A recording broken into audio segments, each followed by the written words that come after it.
I started testing new Facebook ads campaign structure because I wanted more simpler way to start scaling my ads. I will go through why I'm testing this new structure and go through the campaign setup if you want to test this yourself. Welcome to the One Person Show episode 51. I'm Samuli Eskanen, and in this show I'm building a one-person online business in public using educational video content, AI tools, Skool and meta ads. This is for entrepreneurs, coaches and experts who want to build an online business around their expertise without a team. And you can also join my free one-person business school community if you want to learn how my one-person online business works, and I post their weekly updates, and the link is below this video. So why I started testing a new campaign structure? So usually when I scale my ad campaigns, I have like a testing campaign where I test my new ad creativities and other like scaling campaign that is just running all the time, and then I just move those working ad creatives to this scaling campaign, and then I just create a new Facebook campaign for scaling, testing a new ads again.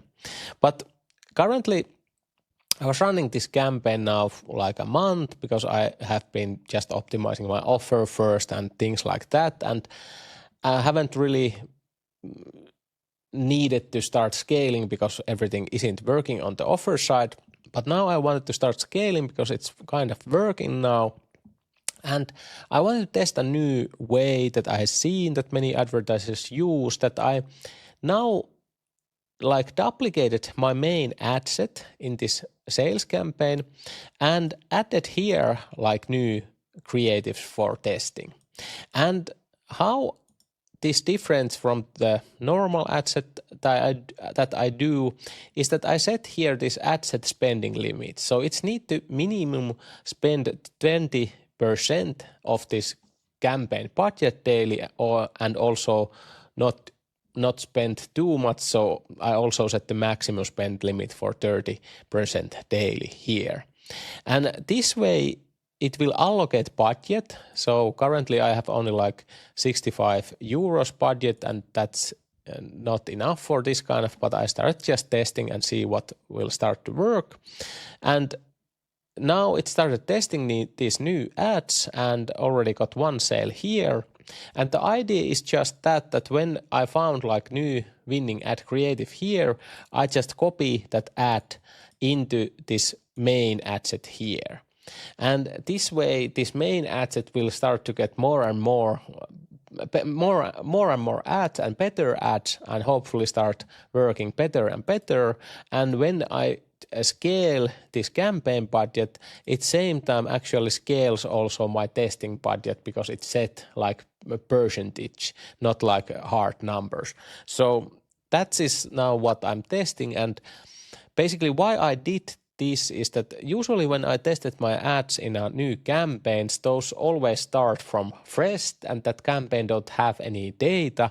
But this way, this campaign already have data, and it's all just accumulates in this one campaign. That's like basically the why I did this and how this should work.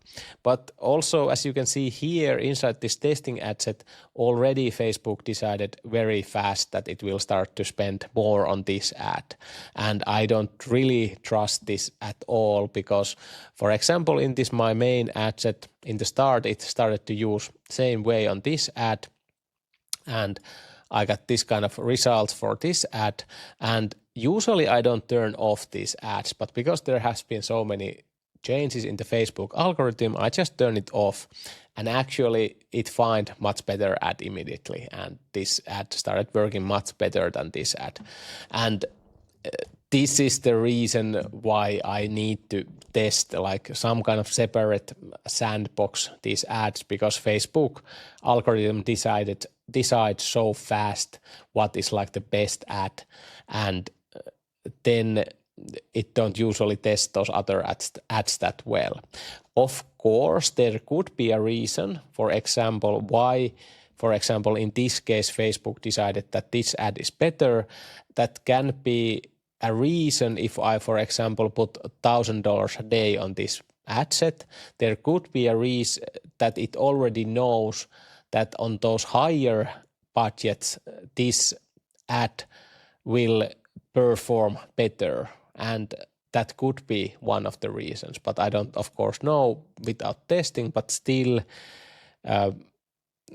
I still want to have some kind of control where it spend my budget and not just let the AI decide everything. But that's what I have been testing, and you can easily set this yourself if you want. But of course, there are other scaling tactics, and what I currently teach is that you create separate campaign for testing ads and separate campaign for scaling ads, and you basically just create new and new testing campaigns and just move the winners in the this scaling campaign. Or other scaling method that is currently working still is that when you have like a working campaign, you just duplicate the whole campaign, don't change anything, and you just duplicate the budget. So for example, this case, I would put, for example, $100 a budget on that duplicate campaign, but still leave this campaign running. So that is also a good way to scale your own ad accounts. And yeah, I then go to the numbers because every episode I show my current numbers. So currently in this month, I have spent 1,467 euros on ads on this one-person show community. That is my current like paid community, and got back like 1,588 euros, and currently slightly positive finally my Skool community. And got 40 new members, and basically about 30 members have left. That's the churn. And here you can see the real numbers. And one thing what that is awesome is that because I changed my pricing for $9.54 a year, many people now take the yearly option, and that gives me now much more cash, and this is the best month so far for net cash that I have received. So hopefully I will go past $2,000 in this month on this net cash. And because I changed the pricing now, my numbers are working better because many people took the yearly option. I get money to put on ads, and now I get this like big flywheel running and hopefully can start to scale. But of course, this is still very low priced group, and I probably need like a high ticket offer to really make this business work. But now I want to try only scale this one Skool community, and of course inside my other community, this one person business, I also have here like higher tiers, but this is just founder pricing currently. There are of course a lot of stuff that you get already with this for example premium membership, but I just want to, this is like this kind of long-term build that I want to do, and maybe this can become like my high ticket item like later on. But now I just built here how I'm building these communities, how I run ads, and basically just get, this is my also like lead magnet where I run ads and also like my organic traffic. But yeah, lots of things have happened in these past 6 months that I have started running these ads to this community and working with this community. But now this one person show start to have that structure that I liked, and also I start to run here 30-day posting challenge in next month, and that probably is like the big thing that I will do in this community where I teach how to create content fast. But yeah, that's about it for this episode, and I will put the next episode link right here when that is ready, and you will find links to both of my communities if you want to join below this video. Hopefully see you in the next episode. Bye bye.